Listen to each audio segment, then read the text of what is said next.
আঘোণৰ পথাৰত দাৱনী তই মৰমৰ গোটালো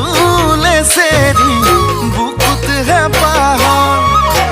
দেহৰুম জুহালত হাজৰ জ্যোতি কলহত চকু যাই চকু ৰয় তোলাহি